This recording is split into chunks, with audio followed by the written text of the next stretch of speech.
Hello everyone and happy Black History Month. Today we're going to do something a little bit different and I really want you to bear with me. I know that things are so heavy right now. We are still in the midst of a COVID-19 pandemic.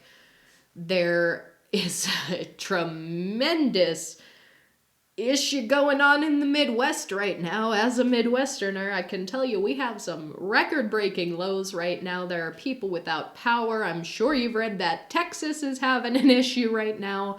There are a lot of tragedies happening left and right, and I know that it is exhausting. It can be very difficult to engage with the news, to engage with politics. It is downright exhausting, and I feel you. However, I want to talk about a couple of things today that are politically very important. And so I hope that you will bear with me and stay with me for just a few minutes. Maybe you'll pull up a cup of coffee, a nice cup of tea, grab yourself a little snack, grab a little dessert. Let's have a little political hair party together because I know it is so difficult. I've been procrastinating on it myself. The things I am going to share today are things that I have wanted to do for weeks. So I am with you there, but let's just go ahead, you and I, let's sit here together and we will go through some ways that we can help as it pertains to hair discrimination. If you have seen my recent video on the Crown Act, you know that hair discrimination is a very real thing, and there are ways that we can get involved to try to make a better tomorrow. One of these ways that I want to talk about, I would like to bring your attention, please, to braidingfreedom.com. This is a specific issue in hair discrimination that I have not yet talked about on this channel, so this should be new information here on Hair and Now. Braiding Freedom is a project by the Institute for Justice. If you would like to check out this website yourself, feel free to go to it. There are videos, there are cases, key facts, lots of great information and resources so you can really get caught up on the true nature of this issue. But I will give you the Cliff Notes. So as it says here, their goal is standing up for natural hair braiders' right to earn an honest living. So we are talking about African hair braiders. We are not talking about full-blown cosmetologists, hairstylists. We are not talking about anyone who's using any chemical treatments that could potentially be dangerous if used incorrectly. We are just talking about the physical act of braiding hair. Something that is no public risk at all. Hair braiding is safe enough that if young girls at a sleepover party wanted to try braiding each other's hair, no adult is going to say, no, don't do that, it's dangerous. So we are talking about hair braiding, African hair braiding for natural hair textures, afro-textured hair. And this is, as the website points out, a custom that goes back thousands and thousands of years and is a very important part of a lot of Black cultures. Here's where the discrimination comes in though. Many hair braiders in many different states are subjected to disproportionately unfair occupational licensing laws. So many of these hair braiders, if they want to braid hair legally, they must actually pay potentially thousands of dollars, spend potentially hundreds of credit hours going to school to actually become a fully licensed cosmetologist. Much of what they would learn at cosmetology school is not something that they will ever need for a hair braiding business. So in my eyes, this is purely another barrier, another block in the road for Black women in particular to earn an honest living. In fact, there are Black women who have been heavily fined, even arrested, and forced to close down their businesses just because they did not have a cosmetology license, even though all they were doing was braiding natural hair. So in 2014, the Institute for Justice began this Braiding Freedom project, and since then they have been able to defend these women who have been subjected to unfair laws, and they have even gotten the laws changed in a variety of places. So it is tried and true. I know that what they are doing is making a difference. And so, in honor of Black History Month, in an attempt to lessen the burden of hair-based discrimination, I am launching a fundraiser that, until these mugs are gone, my I'm a Morning Person mugs, morning MOURN, because I'm not the other kind of morning person. You guys should know that about me. Until these mugs are gone, I am going to be donating 100% of the proceeds to Braiding Freedom. These mugs right now are for sale on my website for $15 each, and once they are gone, they are gone. I will not be reprinting these mugs again. So this is your last chance to get one of these mugs, and it is going to a noble cause. 100% will be donated. Once all of these mugs are gone, I will donate all of that money, and I will post a receipt publicly on my Instagram account so that you all know that I am a woman of my word, and when I say I will donate, and I will have the receipts. If the mug isn't your style, you can head on over to braidingfreedom.com to donate directly on your own as well.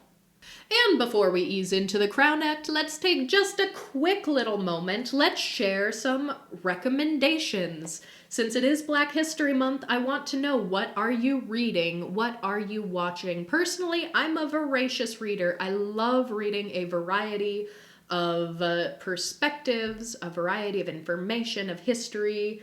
One book I just ordered, I haven't gotten very far because it literally just came in the mail yesterday. But I have had this book on my to-read list, on my wish list for a very, very long time, so I'm thrilled that it has come. It is called To Hair and Back, My Journey Toward Self-Love, One Strand at a Time. This is a memoir by Rhonda Eason. If some of this hair discrimination I am talking about today is something you don't have a lot of firsthand knowledge of, I can definitely recommend picking up a book, finding a YouTube video even, and just hearing a perspective from someone who has lived this experience. And please leave in the comments any great books, great watches. I want to know it all. Now then, on to the Crown Act. We are going to head on over to thecrownact.com. This is what I was talking about in my last video, The Crown Act, where I called attention to signing the petition. There's a nice little button right here, sign the petition, to help us end hair discrimination in the workplaces and schools. Right now, as you can see, the goal is to work up to 300,000 signatures. It will take you just a minute to fill in your name, email, zip code, phone number. If you would like, go ahead and sign that petition. It does not take long. Following my last video, several of you left comments, reached out to me, letting me know that you signed the petition and shared it with others, and I really, really appreciate you for doing so, so thank you. If you have signed the petition and you are looking for more that you can do, that is what we are going to be covering now. So this website is great. If you have not been to the Crown Act yet, I highly recommend it. There is an about page, lots of great resources, events, lots of things that you can learn. You can see and read firsthand accounts of people who have dealt with this type of discrimination. As a quick refresher, CROWN stands for Creating a Respectful and Open World for Natural Hair. And I want to call attention on the About page, if you scroll down to this map. This is the first place I recommend you go if you are looking at getting involved, because this shows us where it has already been passed. The states in this navy, this dark blue, those are the states where the CROWN Act has passed. As you can see, it's not very many of them. However, if you see that the state is in gray, that means that the CROWN Act has not even been introduced at the state level. So what that means, if you are looking at this map and you see that your state is gray, that means that you need a legislator to introduce the CROWN Act before it could even dream of getting a vote. So to those people, I highly recommend starting with just your personal representatives. If you don't know it off the top of your head, it's super easy to Google what your representative is and call them, email them, send a letter, tweet at them if they have a Twitter, whatever works best for you.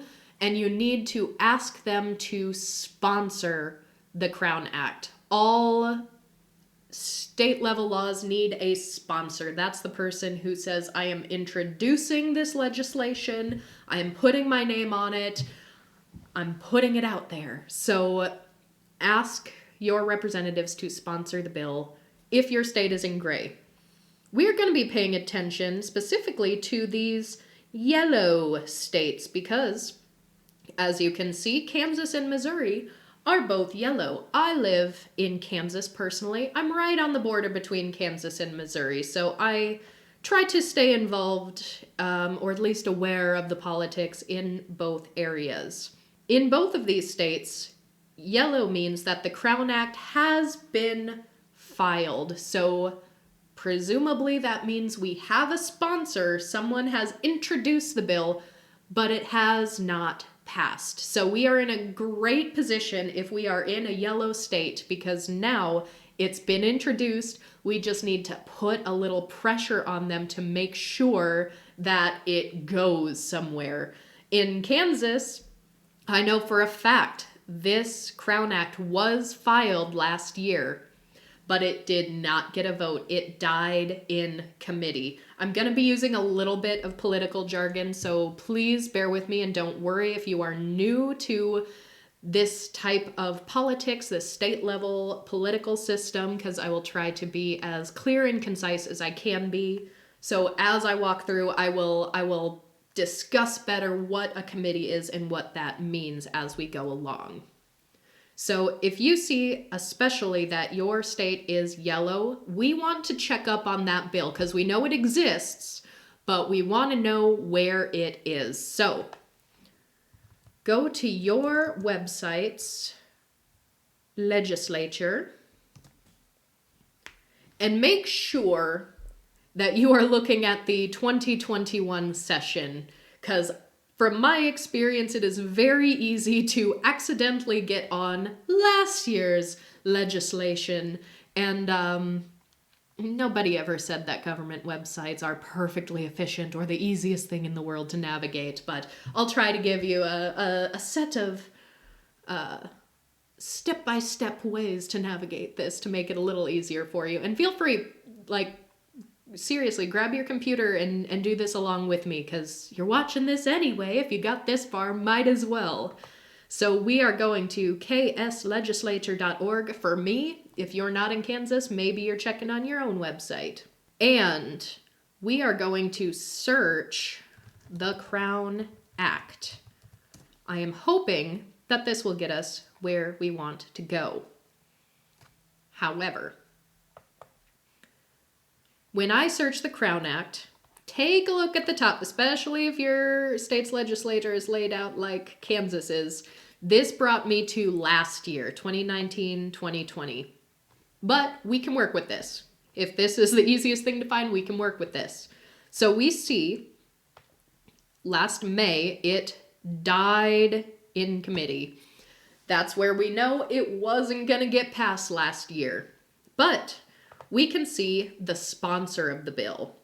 That's the person who introduced the legislation and is going to put their seal of approval for it. They're going to be gunning for this. So I'm going to see, in my state, that is Senator Faust Godot. I'm going to go ahead and open that little link in a new tab because presumably if she introduced this last year, presumably she's the one who introduced it this year as well. So we can take a look.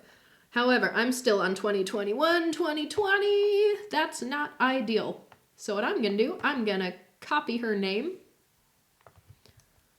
I'm going to Google it, but with 2021. There we go. So it brings us to a nearly identical page. The years from year to year look exactly the same. So make sure you're checking on that year. So now we have Senator Faust Godot 2021 session. I'm going to take a look at her sponsored bills and resolutions to see if I can find the Crown Act. And there we go, right there. Amending the definition of race in Kansas against discrimination to include traits historically associated with race, including hair texture and protective styles. That sounds like our bill. So I'm going to click on it and see where we are in the process. I'm also, because it's very important to stay aware of these things, I'm going to take a note of SB 130 because now that I know that this is what the bill is called, it will be easier for me to look it up later. I can just search SB 130 and see where things are in the process as the legislative session goes along. So, here we see, yes, the current and original sponsor is Senator Faust Godot. She introduced it on February 2nd, and on February 3rd, it was referred to the Committee on Federal and State Affairs. Oh, the Federal and State Affairs Committee. That is the committee that I have done a lot of talking to this committee over the years. A very important committee. I'm going to click on it to have a look at said committee.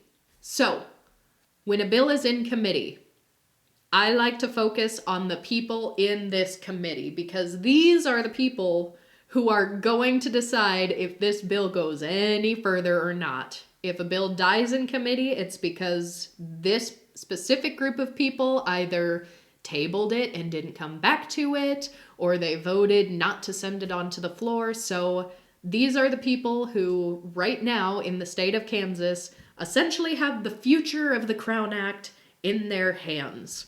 I see Senator Faust Godot is the ranking minority member. With her, what I'm going to do, since she's the one introducing this, I'm going to make sure to send her a letter thanking her, encouraging her to keep up the good work, because clearly she already has given this her stamp of approval. She introduced the dang thing. But I'm going to focus on everybody else. So we have 1, 2, 3, 4, 5, 6. We have 7 other people who I'm going to focus on because they're the ones we want to convince.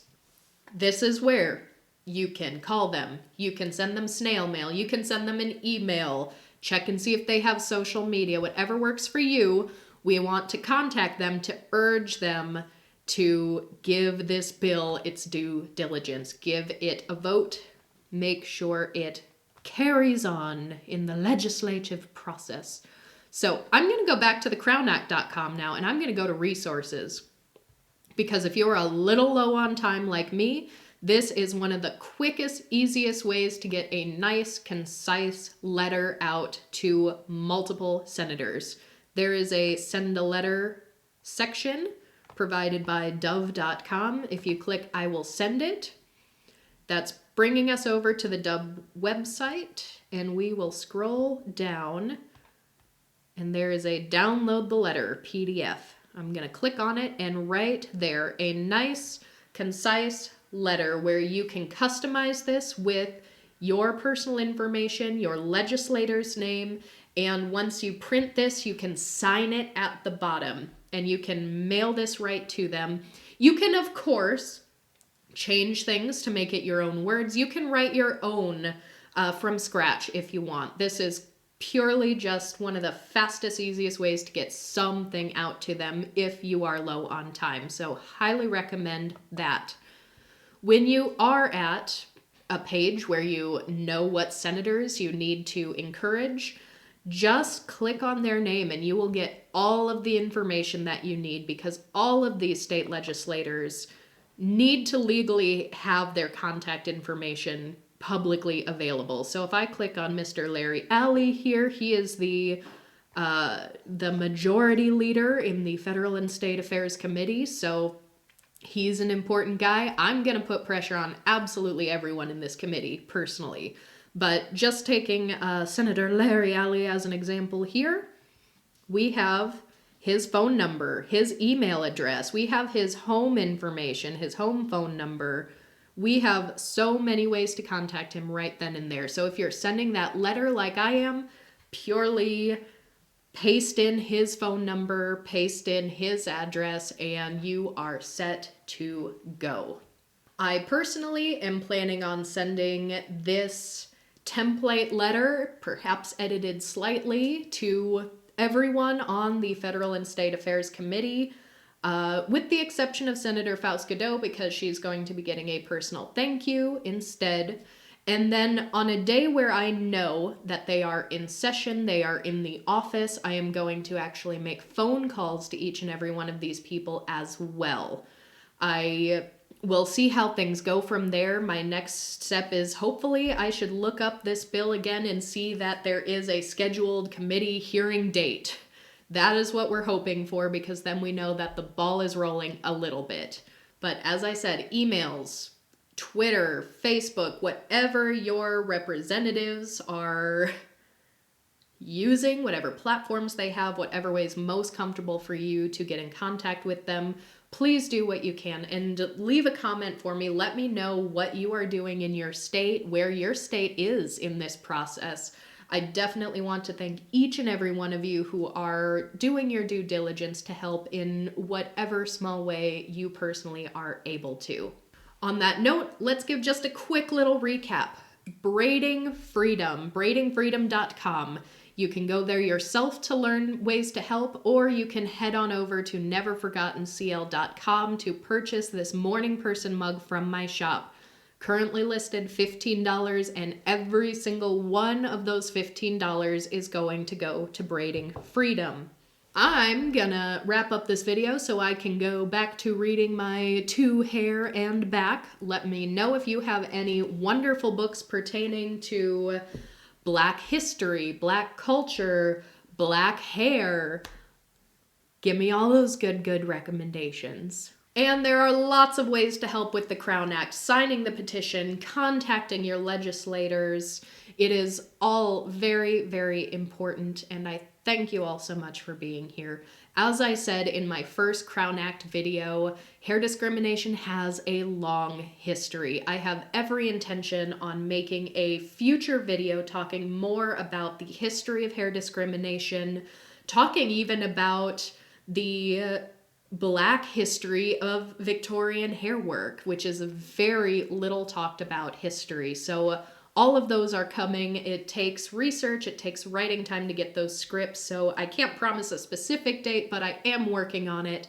Once those videos come out, I want you to watch them with the current political climate in mind, because history is forever ongoing, and as much as we can scoff at the sins of the past, we really have no right to do so if we are not today actively trying to make a better tomorrow. So, I love you guys. I will see you all in the next video.